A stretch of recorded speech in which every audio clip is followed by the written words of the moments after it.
We are going to fight again, whether it's in the octagon or on the sidewalk. You don't say the stuff he said.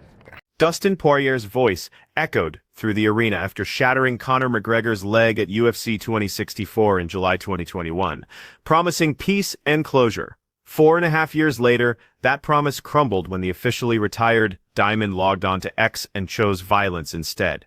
On February 7, 2026, exactly 7 months and 19 days after hanging up his gloves in New Orleans, Poirier picked up his phone and detonated a social media bomb that sent shockwaves through the combat sports world.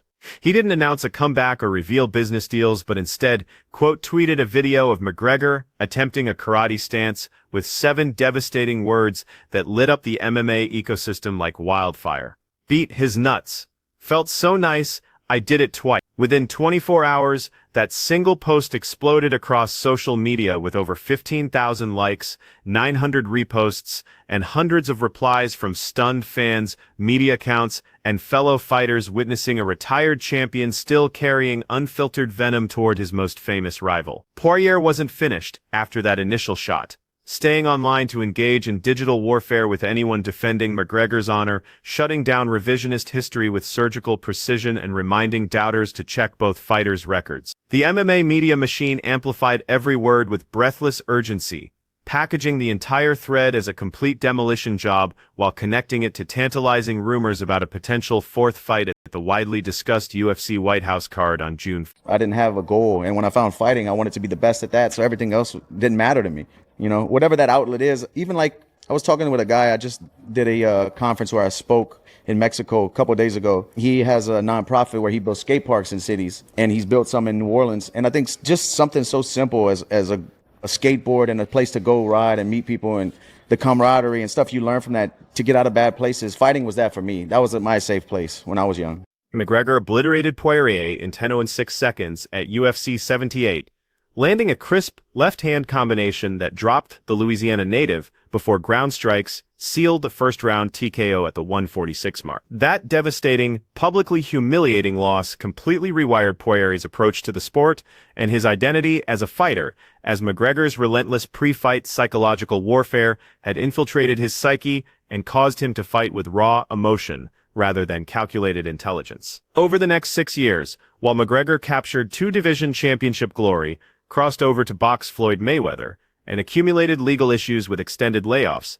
Poirier quietly rebuilt himself from the ground up into one of the most dangerous lightweight fighters in the UFC roster. He defeated former champions Eddie Alvarez and Anthony Pettis, finished Justin Gaethje in a classic, and captured the interim lightweight title by beating Max Holloway in April. His boxing evolved into a world-class weapon, his grappling became a serious threat, and his devastating calf kicks targeting the peroneal nerve became the tactical instrument that would rewrite the McGregor rivalry completely. When they agreed to run it back at lightweight in late 2020, McGregor even pledged a $500,000 donation to Poirier's Good Fight Foundation, a charitable promise that would soon become one of the ugliest flashpoints in their entire rivalry. When I was in juvenile detention, and me and her might have not even been dating at the time, she was writing me letters every week. One of the only, besides my mother, only letters I would get was her. And when I got out of juvenile detention, she was there. She drove all the way out, to watch me leave and stuff like that. And I was like, I'm gonna marry this girl.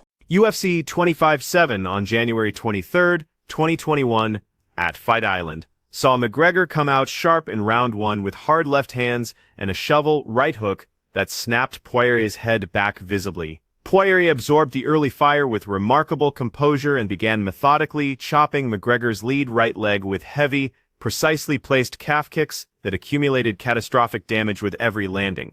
The fight site's technical breakdown called it the death of a southpaw, as Poirier exploited the stance matchup to systematically deaden McGregor's lead leg, dulling his explosive entries and exits while progressively stripping away the footwork and lateral movement that made him so dangerous. By round 2, McGregor's leg buckled repeatedly under his own weight. His trademark pivoting evaporated entirely, and Poirier pressed forward with supreme confidence to trap him against the fence. A devastating counter right hook dropped McGregor badly to the canvas, where Poirier swarmed with ferocious ground and pound until referee Herb Dean stopped the contest at 2. The official statistics told the definitive story, with Poirier landing 48 of 91 significant strikes at 52% accuracy compared to McGregor's 29 of 66 at just 43%, marking the first knockout or TKO loss of McGregor's entire UFC career and tying the trilogy at 1 fight apiece. I didn't have a car. She drove me to my first fight in Arkansas. I didn't even have a car.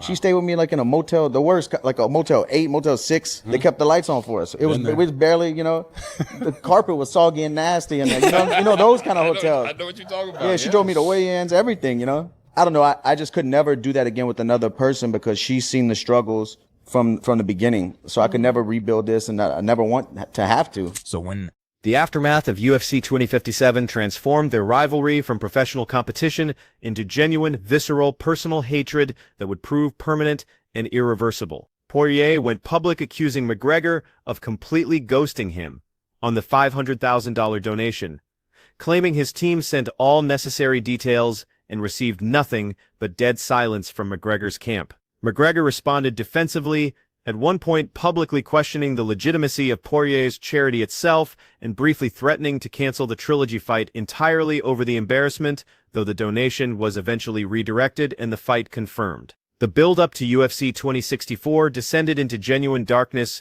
when McGregor went lower than he had ever gone with any opponent, directing deeply personal and degrading attacks at Poirier's wife Jolie while calling him an inbred hillbilly and making explicit threats through tweets he later deleted, but screenshots immortalized forever. To understand how deeply those words cut, you need to grasp what Jolie means to Dustin, the woman who drove him to his first professional fight when he didn't own a car, stayed with him in rundown motels with soggy carpets during fights that paid almost nothing, serving as his anchor when he had no direction and his believer when he had no self-belief. McGregor dragged that woman's name through the mud for clicks and psychological advantage, crossing a line that Poirier has never forgiven or forgotten to this day. So I might have been making $14,000 to fight, and I get a $65,000 check. I'm like, this is the life. This is how it's supposed to be. Got home, got out of debt, paid off my wife's car, She moved with me to Florida, dropped out of school. Like, that wasn't by chance. I don't believe in coincidence like that. This was all supposed to happen. The people I met in my life through fighting, Mike Brown. I mean, the list goes on and on of incredible minds I've met through fighting, but I don't believe it was coincidence. Like, this was the path I was supposed to. It was written before I started, following the script. I'm thankful, like, looking back on it now, because I still feel young, but sometimes I'll see old fights on TV and I'm like, man, I can't believe I came this far and done the things I've done. I'm just thankful. I try to stay in a place of gratitude. On July 10th, 2021, at UFC 2064, Poirier stepped into the octagon to settle the score with a man he now genuinely despised in their rubber match finale. The fight opened competitively, with McGregor using spinning body kicks and straight lefts, while Poirier countered with leg kicks and relentless forward pressure, leading to clinch work and ground exchanges, where McGregor attempted a guillotine, and Poirier escaped to answer with elbows and vicious strikes from top position. Poirier accumulated 3 minutes and 18 seconds of control time compared to McGregor's 0 then in the dying seconds of round 1. As they exchanged heavy swings and separated, McGregor stepped backward and his left tibia and fibula snapped grotesquely in a compound fracture visible to every camera in the arena. He collapsed in agony as referee Herb Dean stopped the fight at the 5-minute mark via doctor stoppage, with the fracture likely initiated by a checked kick earlier that weakened the bone before the setback completed the catastrophic break. McGregor was stretched out for emergency surgery and has not competed since that night. A layoff stretching past 4.5 years by February, leaving Poirier with a decisive 2-1 trilogy victory across approximately 14 minutes and 18 seconds of total fight time that produced 2 knockouts and a broken leg. Rather than coast into retirement, Poirier continued challenging the most dangerous men on the planet, losing title shots against Charles Oliveira and Islam Makhachev, battling Justin Gaethje for the BMF title, and earning a dominant knockout over Benoit Saint-Denis before his final farewell war against Max Holloway at UFC. After losing that unanimous decision in his home state, Poirier placed his gloves in the center of the octagon and walked away at 36 years old with a record of 30 wins, 10 losses, 1 no contest, 15 knockouts inside the UFC. The 5th highest significant strikes landed in organizational history at 1861, tied for the most fight night bonuses, with 10, and Hall of Fame credentials beyond dispute, despite 3 unsuccessful championship bids.